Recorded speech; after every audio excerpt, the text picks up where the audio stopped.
থাকেন, তাফসির মাহফিল যারা আসলে আয়োজন করেন তারা সবাই এসছেন, স্বাভাবিক এটা খুবই। এসে স্যারের কাছে আসলে চিঠি নিয়ে এসেছে ফর্মালি। স্যারের কাছে এসে তখন বলেছে, স্যার আপনার সাথে একটু কথা আছে। কিন্তু যেটা ব্যাপার ঘটে সেটা হচ্ছে অনেক দিন থেকেই স্যার যতদিন জয়েন করেছে ততদিন থেকেই প্রদর্শক আলিয়া খাতুন স্যারের ঘাড়ের ওখানেই দাঁড়িয়ে থাকেন অ্যাজ এ পিএস। আমরা জানি না, কোনো রেজুলেশন নেই, ওর কোনো নিয়োগ নাই, পিএসের মতো করে দাঁড়িয়ে থাকেন। আমরা হেনস্থা হই। উনি ওখান থেকে এসে বাইরে এসে আমাদেরকে বললেন, আপনারা কেন সবাই মিলে স্যারের কাছে যাচ্ছেন, চাঁদা চাইতে আসছেন? তার প্রথম কথাটা ছিল এরকম। তখন সবচেয়ে মোস্ট সিনিয়র যে ছিলেন তিনি ছিলেন এলাকার সম্ভ্রান্ত একজন ব্যক্তি, আব্দুল সামাদ দারোগা সাহেব। ওনার কথা এলাকার সবাই কিন্তু মানেন। উনি তখন আসলে এই কমিটির সভাপতি নেবেন, তো উনি স্বাভাবিকভাবে চিঠিটা দিলেন,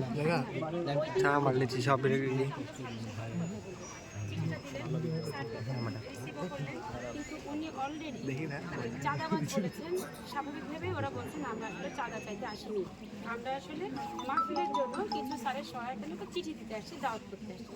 তো তখন ওনারা সবাই ঢুকলেন, জোর করেই এক প্রকার ঢুকলেন, দরজার ভিতরে দাঁড়িয়েছিলেন, উনি ঢুকতে দিচ্ছিলেন না। এখন আপনাদের মানে আপনারা মানববন্ধন করছেন, দাবিটা কি? আরেকটু কথা বলতে হবে কিভাবে শুরু হলো।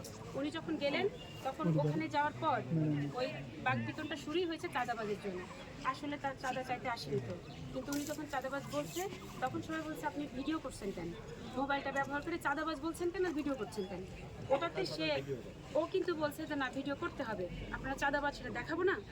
তখন আসলে ভিডিওটার জন্য তোরা মোবাইলটা নামানোর কথা বলে যে আপনি একটু বাইরে যান।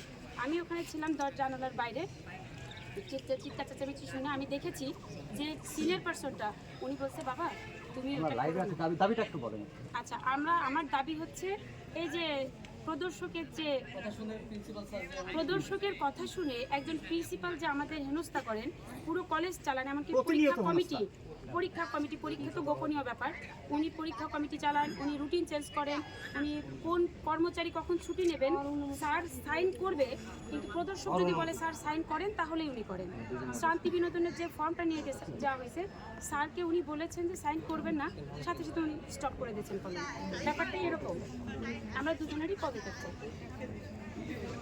ধন্যবাদ আপনাকে। তো সাজিয়া, আপনি শুনছিলেন যে এখানকার যে কলেজের যে যারা কর্মচারী কর্মকর্তা এবং শিক্ষক যারা রয়েছেন তারা আসলে প্রধান প্রিন্সিপাল অধ্যক্ষ এবং প্রদর্শকের বিরুদ্ধেই মানববন্ধন করছেন।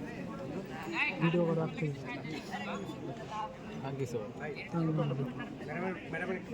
কথা নিয়ে আমরা